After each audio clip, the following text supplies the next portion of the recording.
Hello and welcome to the Hub on CGTN. I'm Wang Guan. The world is once again at a crossroads regarding its future. Re-globalization versus de-globalization, more cooperation going forward or more confrontation.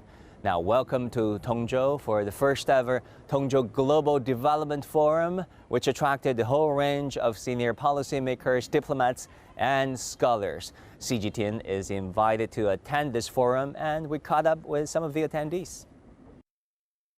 What do you make of the significance of the Xi-Biden summit in San Francisco? Well, it's a great meeting, and it's much better than one can expect it. I first want to applaud the two heads of state.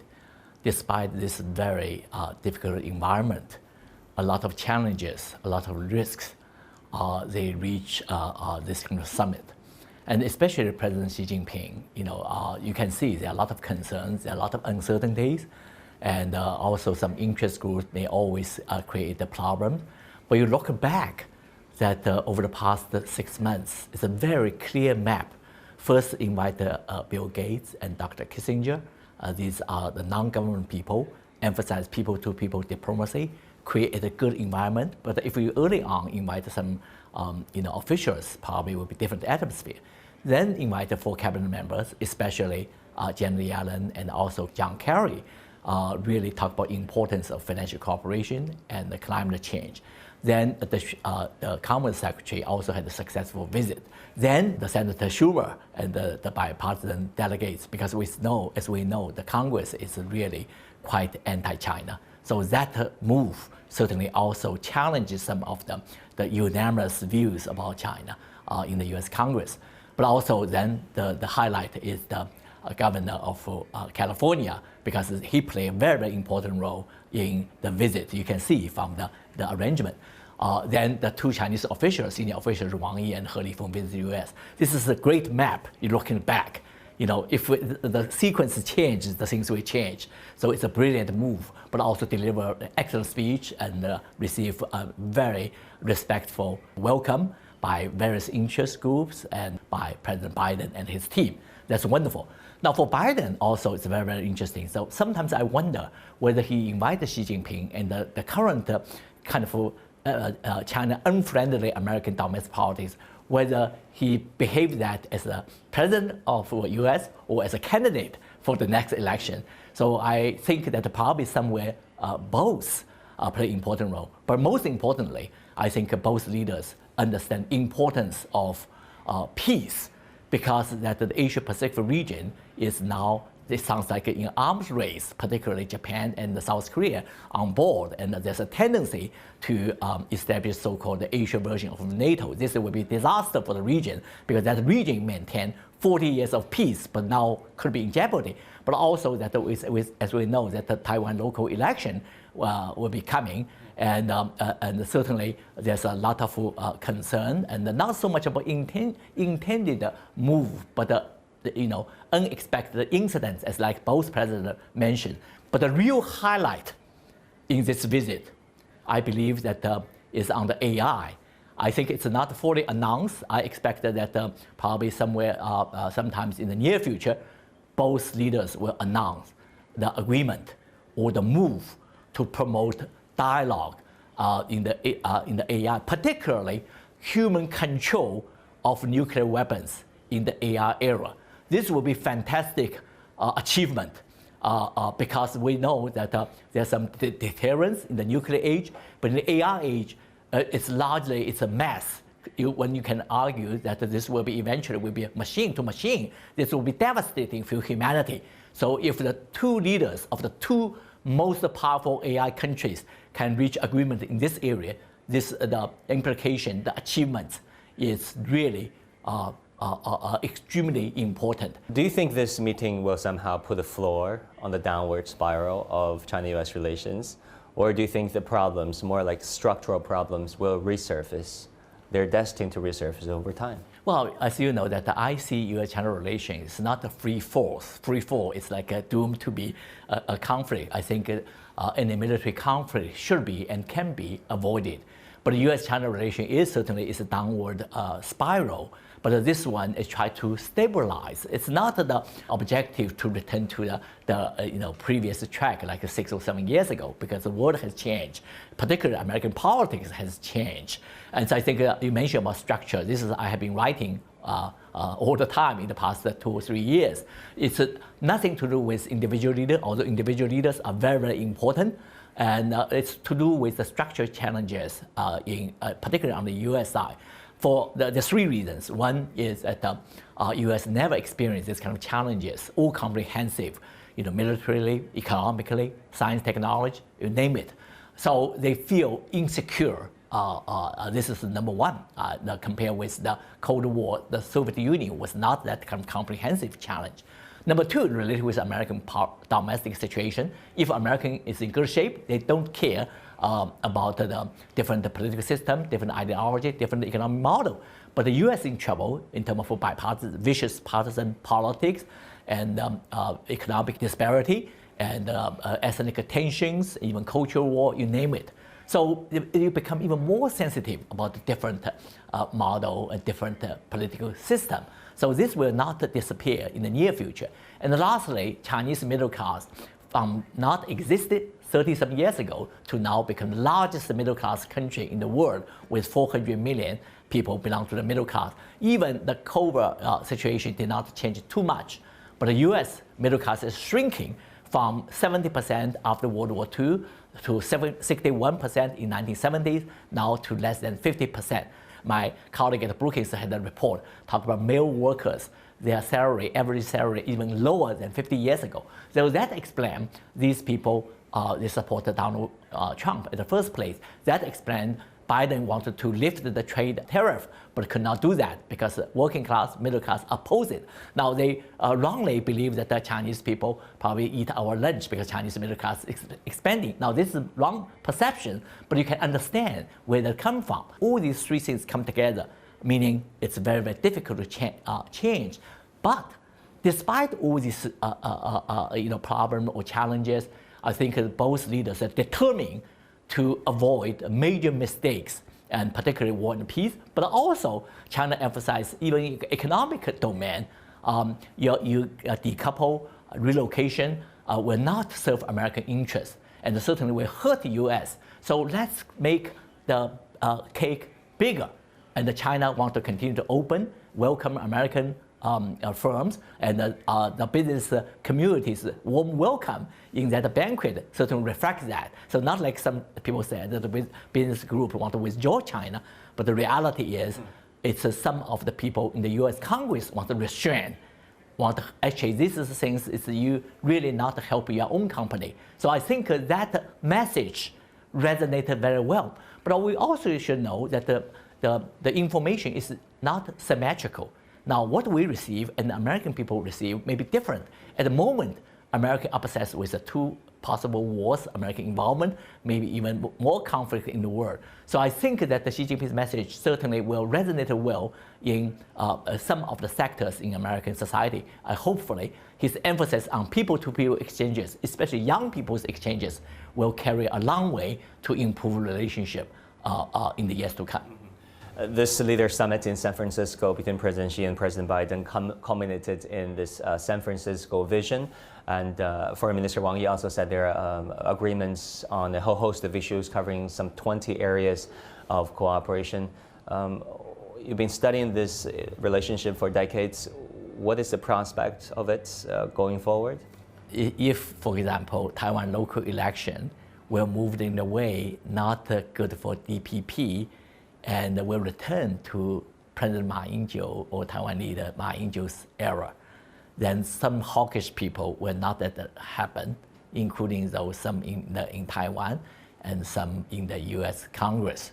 So there will be a lot of challenges. I think the very, very important thing is that the top leaders, White House and Beijing, will continue to work together, not let this kind of political interest or interest group hijack the very important bilateral relationship, the most important bilateral relationship. So this is a matter of war and peace. This is a matter of economic prosperity at the time the whole world faces economic challenges. So I think that the U.S. and China are also financial power and economic power. So will be great message, not only for people in China, people for U.S., but also for what we call third party, EU, ASEAN countries, and beyond. So I think that, of course, the summit is just over a few days ago, but I think the impact will be with us for the coming weeks and months. But the important thing is that I think both sides, the top leaders, are also understand that some people may not be happy with the result, but the important thing is we should work together rather than work against each other. Uncertainty is a prominent feature of our era, and finding opportunities for development remains a challenge for the whole world. People have been talking about this special relationship between the UK and the US, which have been echoed and articulated by successive administrations in Washington and London.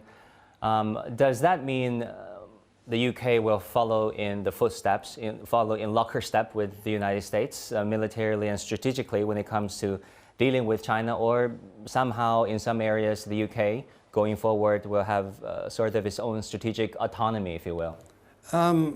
Yes, Britain has long been a close ally of the United States. We're members of NATO, but of course NATO relates to Europe. It doesn't relate to China. I think one of the big problems potentially is the protectionism in American trade policy started by Trump. Britain is an open trading economy.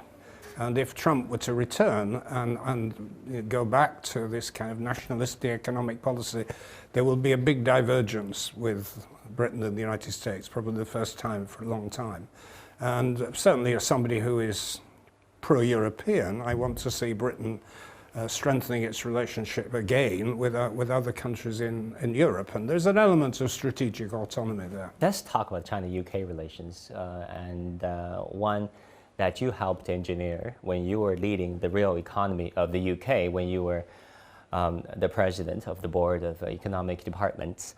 Talking about the golden era, shifting from that to where we are today, how do you look at this evolution? Well, we had a high point, which was when President Xi came to London, and a lot of good business and other transactions were done. We've had continuing high levels of visit from overseas students from China. I think it was very badly disrupted by the pandemic, the breakdown in communications, and we've been affected by the overall cooling of relations with the West and China. And in the case of the UK, a particular issue was, of course, Hong Kong, because a lot of Hong Kongers are British nationals. So that did sour relationship. But I think recently there's improvement. The foreign minister cleverly came here recently and made it very clear we want to have positive, constructive, good relations with China. So we may not get back to the golden era, but maybe a silver era, so a restoration of good relations we had before. So in your book, Secretary Cable, The Chinese Conundrum, Engagement or Conflict, published or republished rather in 2021, you said there could be two approaches, two paths towards the future regarding China. Can you elaborate? Well, basically I was setting out two scenarios because we can't forecast the future. We don't know the future. But the world could go in different directions, and one of them is what I call Davos China, in which China engages with the world economy, continues opening up. It makes for more foreign investment, more inward investment into China. This is all welcome. It plays a big role in global institutions as well as the global South. And this is all a kind of welcome, continued opening up. But there is an alternative future, which is potentially worrying, what I call Sparta China, because of the language of the Thucydides trap, in which there becomes a preoccupation with security, and security takes preference over continued economic growth and well-being. And it's mutually reinforcing, because as the West becomes obsessed by security, so does China, and you get into a conflict situation. I hope we will avoid that. And I think that the discussions with President Xi and Mr. Biden give the possibility that we see a Davos China as a much more fruitful alternative. How do you see the competing the clashes between the camp that says there should be more re-globalization and the other camp that is still advocating for de-globalization, and their clashes. Yeah, I think the origins of this lay in the financial crisis in 2008, because for half a century we'd had more or less continued expansion without economic crisis. Then the banks collapsed, we have serious economic trouble in many countries, including UK, and it's had the effect of making the general public in many countries much more frightened of engagement internationally, worrying about the impact on their standard of living, and so countries have started to put up barriers. Of course, Trump led a lot of that process with very negative consequences. And I think we have to get back to accepting that international trade, investment flows, globalization is good for the world and good for our two countries. In a world faced by profound challenges including climate and geopolitical crises, many agree that creating more global public good should be a priority. You were leader of Romania, a country that fully appreciates and understands the consequences of great power rivalry for decades, with the clashes between the Soviet sphere of influence versus those of NATO, the US, and the West. What would be your message to those who don't even care about whether the United States and China can veer into conflict or can veer into another type of a Soviet-US major power conflict? Let me stress the fact that in 1971, Romania helped organizing the visit of American President Nixon to China. So Romania had a very positive role during those years. Well, now I think it is important for countries like Romania and others to follow and to encourage well, a kind of development in the bilateral relations between China and the United States. And my message is for those who are following us that, well, the world needs dialogue, not confrontation. And I think that, well, talking about the Thucydides trap, China is not Athens, and the Americans should learn that. China is not interested in having military expansion. China is interested much more, as I understand, in organizing economic projects like the Belt and Road. So this has to be better explained. Let's talk about China. Romania has been experimenting with its own paths towards modernization and prosperity since many, many decades ago, and now you're in China. You've been coming to China for decades. How do you look at the Chinese path to modernization? The Chinese decided in a very wise way that modernization does not mean westernization. So it was a problem that we had in Romania too, starting from the 19th century and then at the beginning of the 20th century and later on. So we asked ourselves, which is the best way to modernize our society? Looking to foreign countries to take a model from outside, from the West, or to look backwards to the history, culture, traditions of Romania. And I think that, in fact, China did something very smart. So that's why in Romania we don't have this kind of, let's say, stubborn idea that only what comes from Washington or from Brussels is good. So we have our own ideas also, we have our own values, and we would like to contribute also in sharing our experiences with other countries. And we think the same, China did the same, and I think this is quite natural and easy to be understood. Mm-hmm. And well, I remember that President Obama at a certain moment in the UN said, when we have tried to impose our democratic model in the north of Africa, we missed important opportunities to develop those societies and our relations with those societies, the Arab Spring and all those periods. So I think we have to understand from the mistakes which have been made. And China, of course, after 100 years of bad experiences with the West, of course, now it's in a situation when it can share its own values, its own experience with other countries in a positive way, and also in the economic way through a very important project, which is Belt and Road, which at this moment represents perhaps the most ambitious project of infrastructure in the world. You like the project, the idea? I think it is excellent. It is an important decision, and it is very interesting that while the Americans decoupled in a way from the global economic order, China became the best advocate of globalization. And this is, a different approach, in comparing with what was happening, let's say, 1-2 decades ago.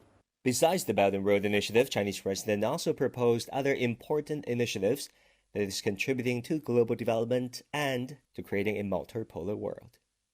Professor Han, tell us a bit about what you're doing right now, and how would you describe the working relationship, both on the professional level and perhaps the personal level too, between UNESCO and China? I'm right now the regional director of UNESCO based in Beijing, and I'm representative to China, also to Japan, to South Korea, the Republic of Korea, the Democratic People's Republic of Korea, and Mongolia. So it's a very interesting region, and especially our work in China is very, very critical because we have a wonderful partnership with the Chinese government on many issues, including education, where we are promoting, for example, girls and women education, where the First Lady, Excellency Madam Pang, is the special envoy, and President Xi has a special emphasis about world heritage, about natural heritage, and our partnership on heritage and culture is very special.